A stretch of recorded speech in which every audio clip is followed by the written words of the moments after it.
There are times when the simplicity of stillness and silence speaks louder than our words.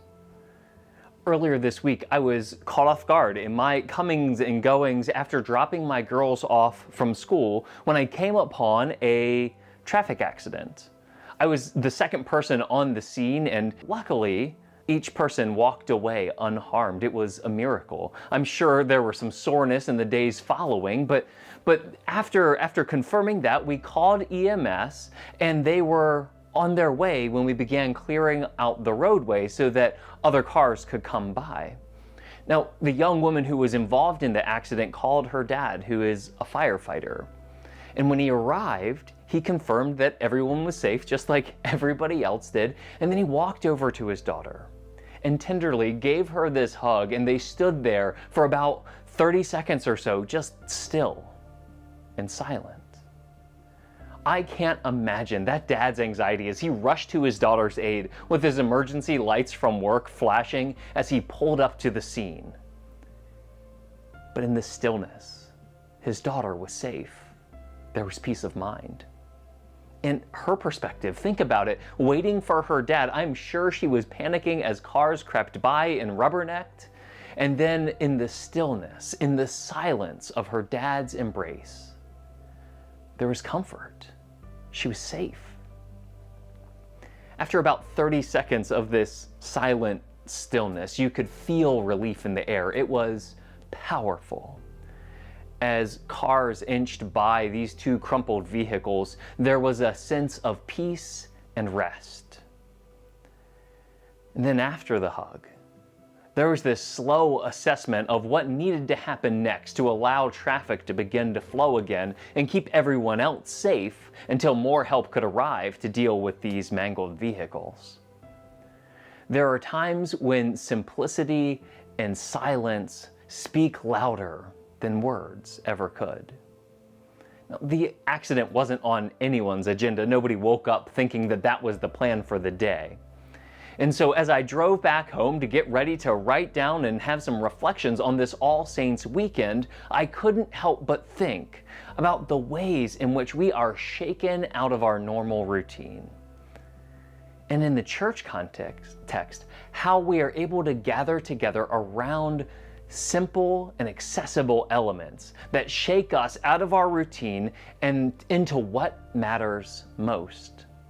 Many times, shaking us gets us out of the fog of our hurry or the tunnel vision of our own agenda and allows us to be more fully present in the moment.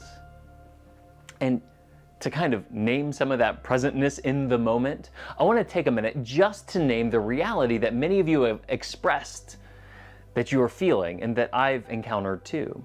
That throughout the chaos and the uncertainty of this season, I know it might feel like a burden to gather together for worship in church and participate in the community. It might be hard to get up or to remember to log in. But not only have you all told me about this struggle that I've felt too of remembering or getting to places where I need to go or feeling like I can't do another thing. There's another part of the story that many of you have told me that when you come, it is good for you to be here. You've told me that you were planning on rolling back over and going back to sleep, but because the dog got you up, you couldn't go back to sleep, and so you just decided that you would get up and log on to church in your PJs while you were making coffee. Or maybe in your gardening clothes if it's an evening service, or that you drove 30 minutes to come to in-person worship. And because of that decision, your week was better.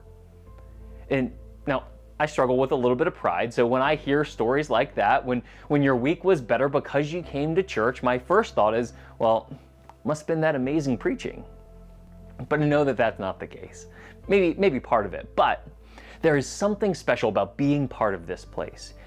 Even on the weeks when I'm not working, I come to worship online because my week is better when I get a chance to participate and find the peace and change the pace of my life just a little bit.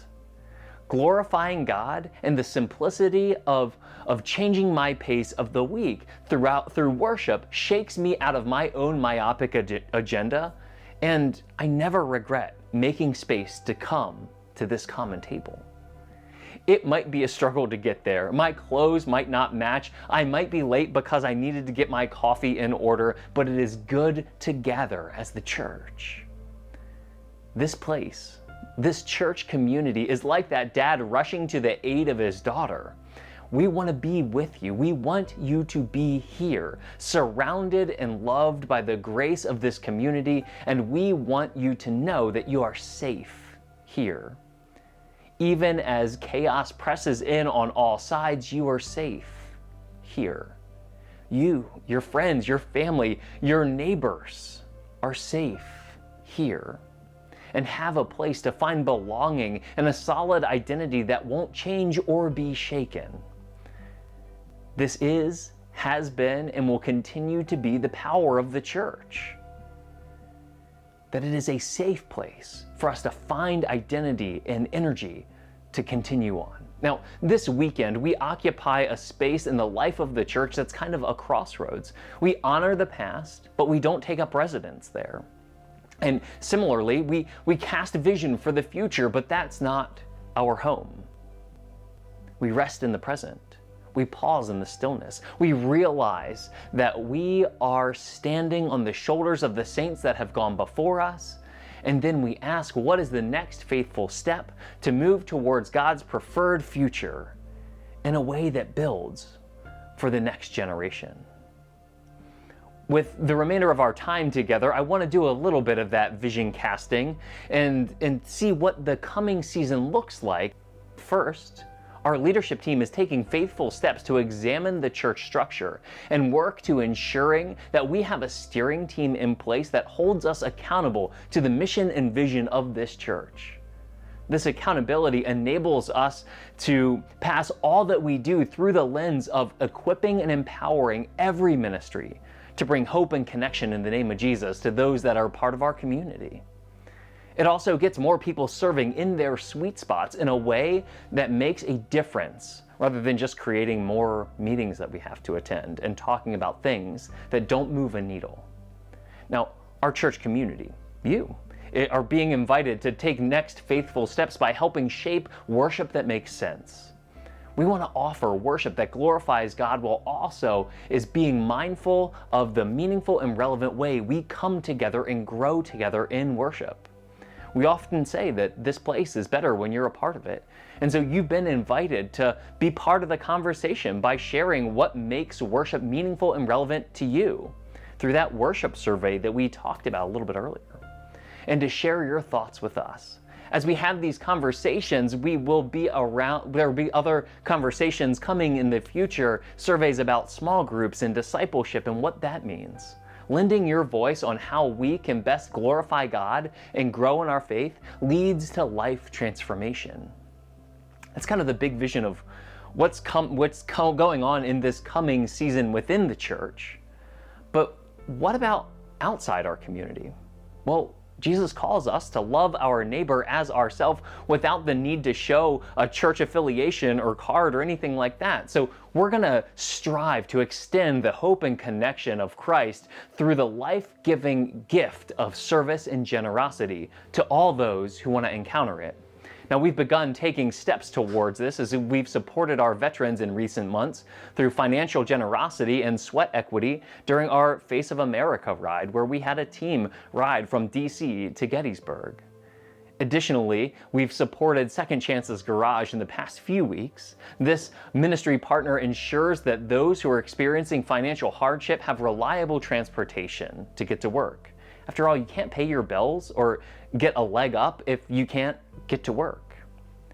And in the coming weeks, we're going to be hearing from some of our other ministry partners and invite you to partner with us in loving neighbors around the world through generosity and service. And so on this All Saints weekend, I'm reminded of those who have blessed my life by laying a firm foundation. And in the coming season, we're going to step into our God-sized vision that shakes us out of the patterns of isolation and anxiety and into the newness of hope and connection that Jesus offers. We will continue to build a church that the church of the future is going to be proud to inherit. We're going to be a safe place for anyone experiencing the chaos of life to find the gracious embrace of Jesus. And above all, we're going to be a safe place so that all might come to know the hope and connection that God has to offer them. Let's pray.